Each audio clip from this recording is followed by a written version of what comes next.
she'll be the biggest female star ever because she can pull up from the parking lot. She is a killer. She is stone cold. Caitlin, man, she's a phenomenon. She's the best female collegiate player ever. Caitlin Clark is capable of magical things.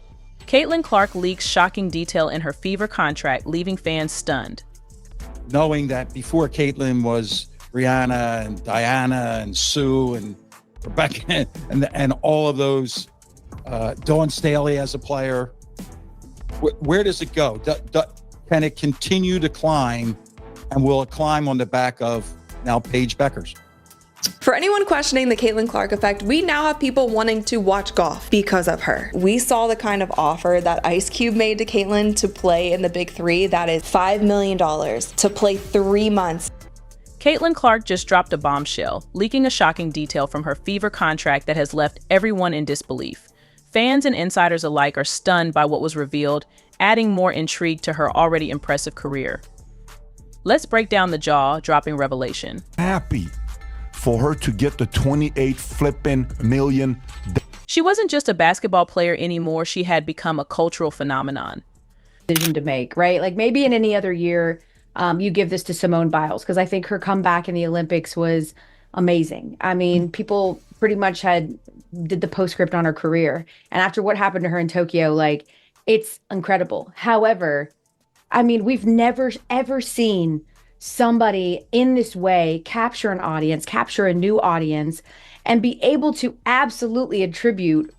What truly sets Clark apart is more than her ability to score from anywhere on the court, it's her relentless competitive fire. In practices, she would often stay late perfecting her signature step-back three-pointer. Her coaches later revealed that she frequently arrived hours before scheduled practices, tirelessly working on her game while most people were still asleep. Clark's influence on college basketball extended far beyond her personal achievements. She inspired a movement redefining the sport and showing what's possible with hard work, talent, and an unyielding passion for greatness. Jersey sales skyrocketed, ticket prices soared, and young girls across the country began mimicking Caitlin Clark's iconic playing style. Basketball camps saw record enrollments with aspiring players eager to learn how to shoot like her. Clark wasn't just a star on the court, she was a role model and an inspiration, igniting a new wave of enthusiasm for women's basketball. People don't just listen to her, they buy into her. The reality is that as from a marketing perspective, Caitlin Clark is worth more than almost any pro basketball player in the world. Then there are her endorsement deals, which are in a league of their own. Nike, Wilson, State Farm, the big players in the game have all thrown their hats into the ring. Nike reportedly signed her for millions, and they didn't even need a pitch. Caitlin Clark doesn't need to convince anyone of her worth, her name does all the talking. State Farm probably broke their advertising budget just to have her appear in one of those quirky commercials. Wilson, the iconic basketball brand, practically wrote her a blank check. Each deal cements her position not just as a player, but as a global icon. The WNBA just got brutally exposed after Caitlin Clark's insane ticket sales were leaked. Turns out she generates 25% of ticket sales, merchandise, and TV ratings. Clark is basically the WNBA's walking stimulus package, bringing in millions for the league. Yet, despite all the revenue she helps generate, she's only making $76,000 a year. Let that sink in. The WNBA has a gold mine in Clark, but they're paying her like she's working the concession stand. It's a harsh reality. They might not have noticed, but Caitlin Clark doesn't just play basketball, she changes the game. Whether the league likes it or not, the fans are here for her. The numbers don't lie, and neither does the passion she brings to the court. So, WNBA, it's time to wake up, pay her, celebrate her, or watch her take her talents elsewhere.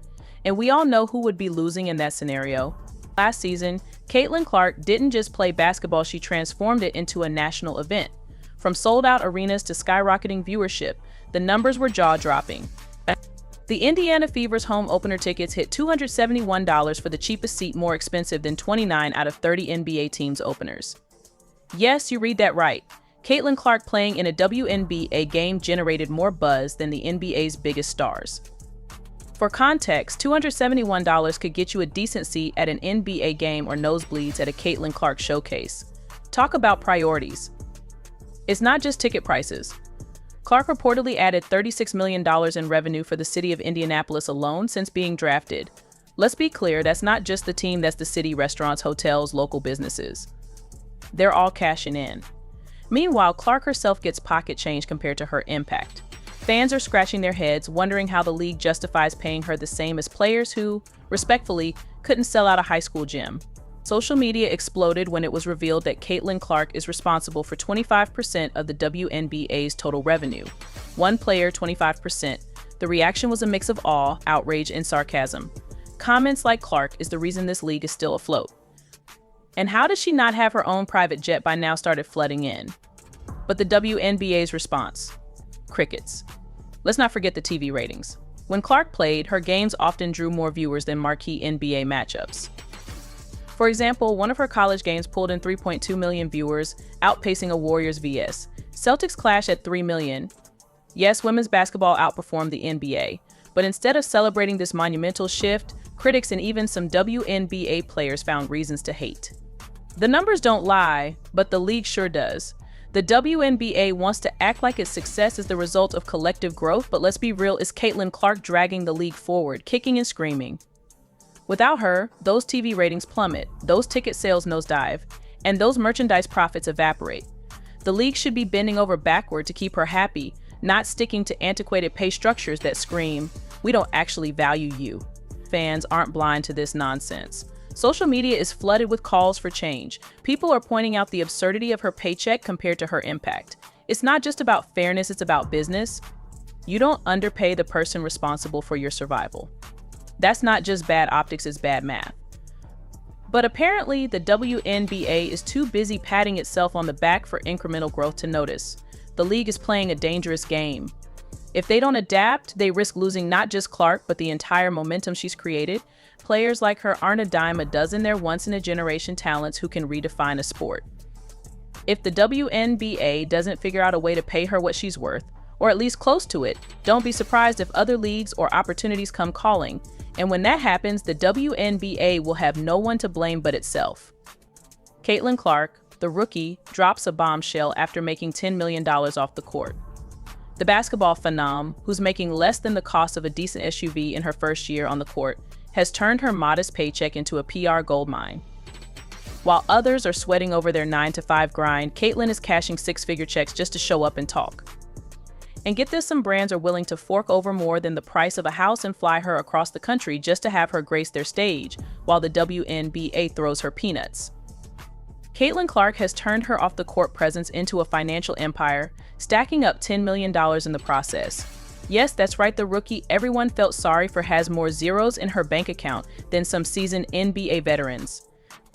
For Clark, the transition from college to the WNBA wasn't just about showcasing her skills, it was about proving that she belonged at the highest level of the game. Critics like Swoops doubted Caitlin Clark's ability to handle the physicality and pace of the professional game, but Clark didn't just meet expectations, she shattered them. Her adaptability against defenses, ability to play through contact, and knack for making clutch plays in critical moments showcased a level of maturity rarely seen in first-year players. Swoop's initial critique of Clark wasn't limited to her playing style, she also questioned Clark's ability to lead a team, suggesting that her individual success might come at the expense of team cohesion. Once again, Clark defied expectations. Her unselfish play and ability to rally her teammates became one of the Fever's greatest strengths, solidifying her role as both a star player and a team leader. Whether it was her chemistry with veterans like Kelsey Mitchell or her mentorship of younger players, Caitlin Clark proved she was more than just a scorer, she was a leader. As the season progressed and Clark's impact became undeniable, Swoop shifted her narrative, focusing on other aspects of Clark's game while avoiding direct acknowledgement of her earlier predictions. This wasn't the first time Swoop's comments had missed the mark, but the stark contrast between her words and Clark's reality only added to the drama surrounding the ongoing feud. Clark's rookie campaign wasn't just a personal triumph, it was a pivotal moment for the Indiana Fever. After years of struggling to find an identity, the team finally had a star who could carry them into a new era. Her hunger to improve, combined with her relentless work ethic, made her a natural fit for White's vision. Caitlin isn't just a great player, she's a cornerstone for the future, White emphasized, cementing her importance to the team's future success. Stephanie White's tenure as the Indiana Fever head coach came with lofty expectations. After years of underperformance, the franchise needed more than just a tactical overhaul, they needed a cultural reset. From day one, White made it clear that her focus extended beyond X's and O's. She wanted to create a winning mentality, build trust within the locker room, and establish a team-first ethos. This philosophy became even more critical in the wake of Sheryl Swoopes' pointed criticisms of the Fever's organization. Swoopes painted a picture of discord, suggesting that players were unhappy and eager to leave. Her claims included sharp critiques of the Fever's management and coaching approach, alleging that the team failed to recognize talent and foster loyalty. Caitlyn's hunger to improve is unmatched, White shared. She's not just looking to score points, she's looking to make everyone around her better. White also made it a priority to integrate Clark into the team's existing structure without alienating veteran players like Kelsey Mitchell.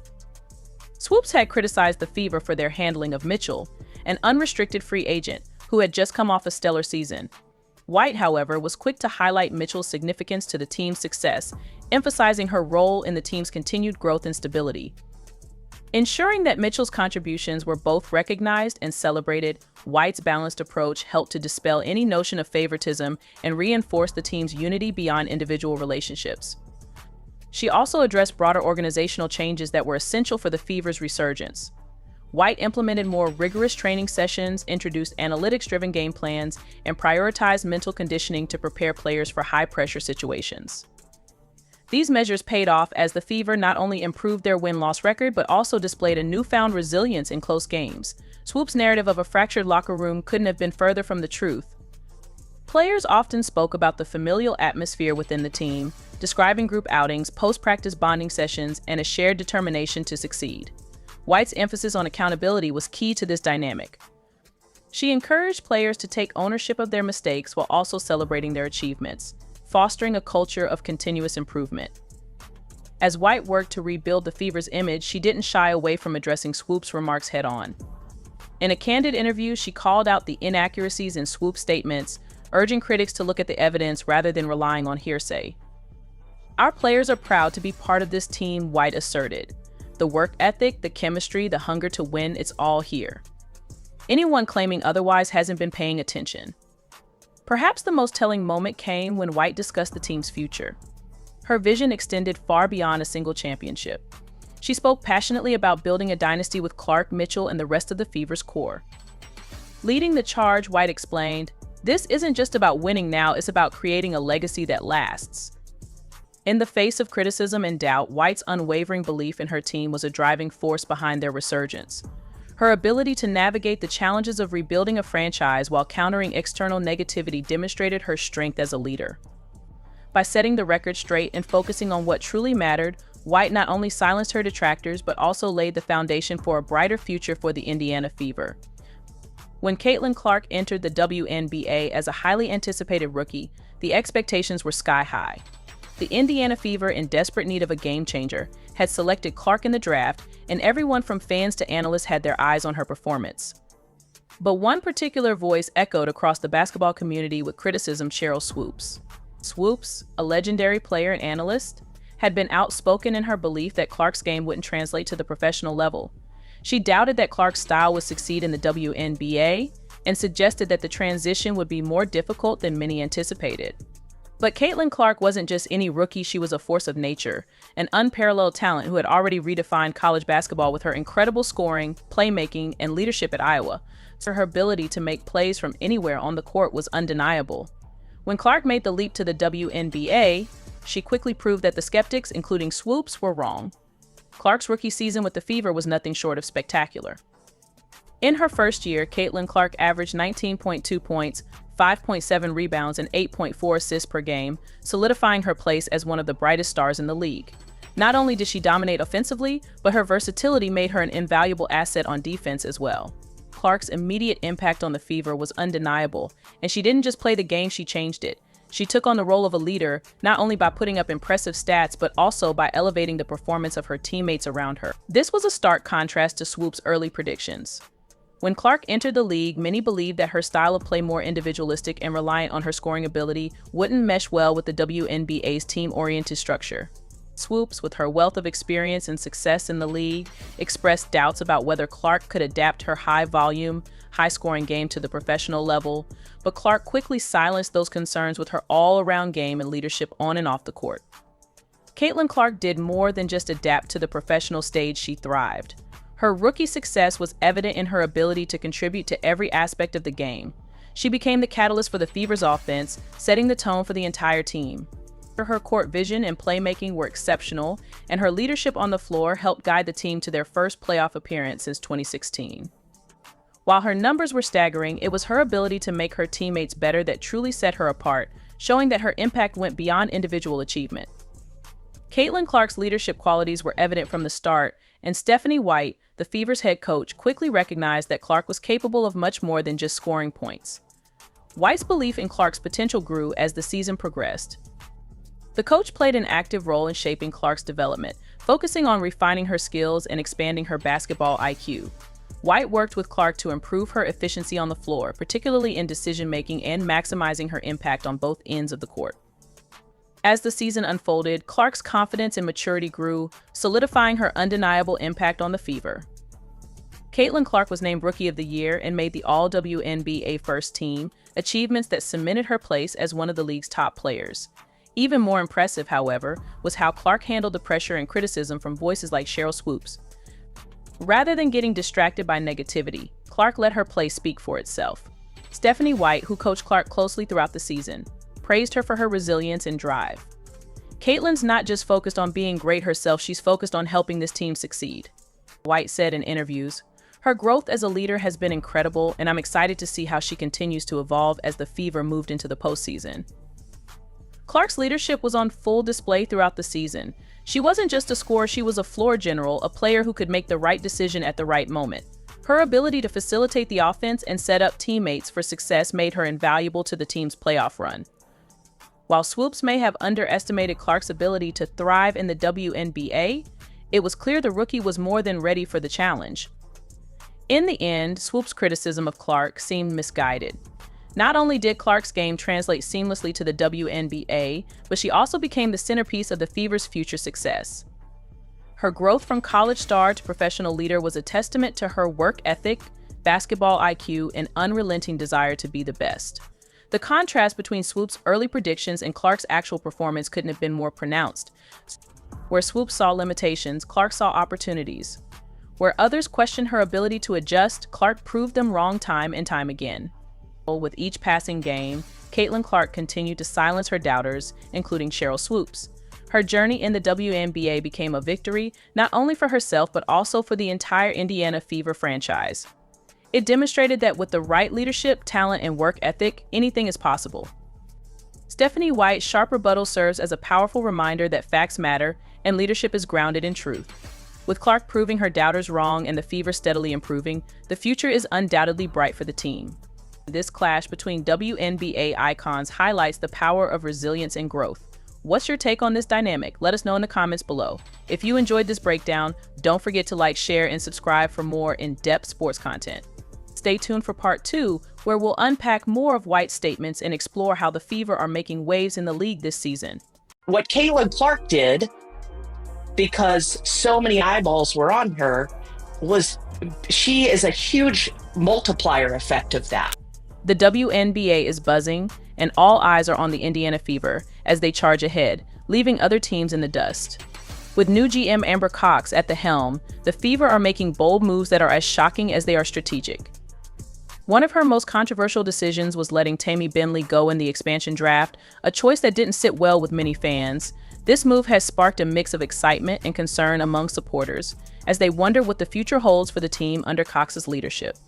I think the entire world was shocked during the WNBA expansion draft when Tammy Bentley became available, especially because when you look at last season, she played a really huge part in the Fever's success in terms of getting to that point where you all were able to make the playoffs. But it's all part of a calculated plan to build a super team that could rewrite the league's narrative.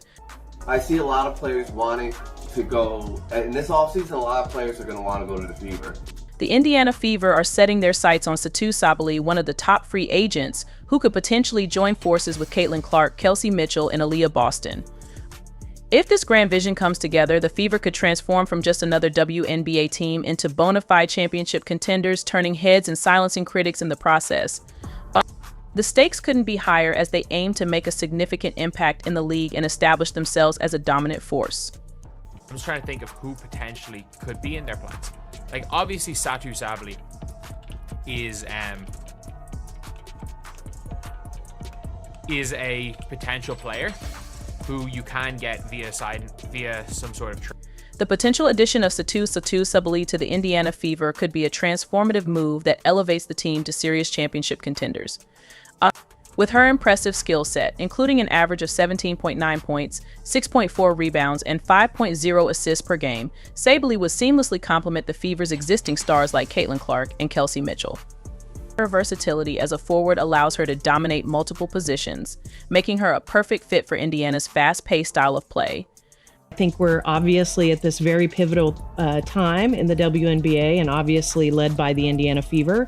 But I think all those experiences will lend themselves to hopefully doing the best job possible here.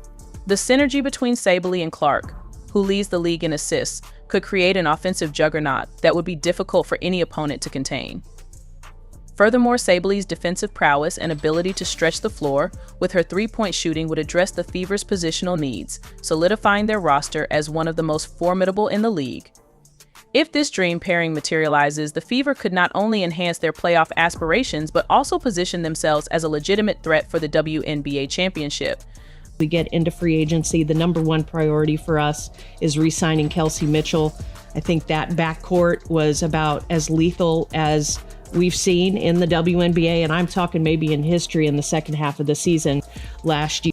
Caitlin Clark is the kind of phenomenon that makes the basketball world stop and stare, captivating both die-hard fans and casual observers alike.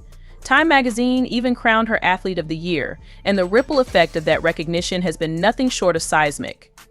You know, it's really part of an overall plan, which hopefully everyone will see unfold throughout the offseason.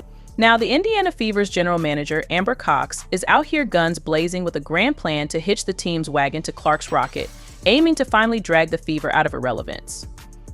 It's about time the Fever took bold steps that might actually make people care about the franchise again. With Clark leading the charge, the Fever are poised to make a significant impact in the league and reignite the passion of their fan base. So we want to reunite Caitlin and Kelsey. And Kelsey, when I think about her and her time in Indiana, and, you know, a lot of trials and tribulations throughout her career. So for me and for us, I'm most excited for her to be in this moment and experience so much success. Let's be honest, the Fever have been sitting on a pile of $650,000 in cap space like a dragon hoarding treasure, and it's about time they spend it on something or someone that truly matters. The idea of Caitlin Clark joining forces with Kelsey Mitchell, Aaliyah Boston, and Lexi Hull isn't just a pipe dream, it's the makings of a potential WNBA super team, and the league could desperately use a shot of adrenaline. This plan feels like the kind of shakeup that could finally capture the attention of casual sports fans. Amber Cox clearly understands the assignment: make the Fever more than just another WNBA team, make them the team that everyone is talking about. Respond to those comments, and do you think the award should have been given to the entire WNBA rather than Caitlin Clark individually? I think Caitlin Clark deserved that. Amber Cox's offseason strategy for the Indiana Fever is centered around leveraging the team's significant cap space to build a competitive roster that can make a splash in the WNBA. With $650,000 available, Cox is poised to attract top talent, potentially forming a powerhouse lineup that includes stars like Caitlin Clark, Kelsey Mitchell, Aaliyah Boston, and Lexi Hull. Her experience with the Phoenix Mercury, where she played a pivotal role in team operations, has equipped her with the insights needed to navigate player acquisitions and foster a winning culture. Cox's vision is clear: transform the Fever into a formidable contender that not only excites fans but also elevates the overall profile of the franchise in a league that thrives on star power and competitive spirit.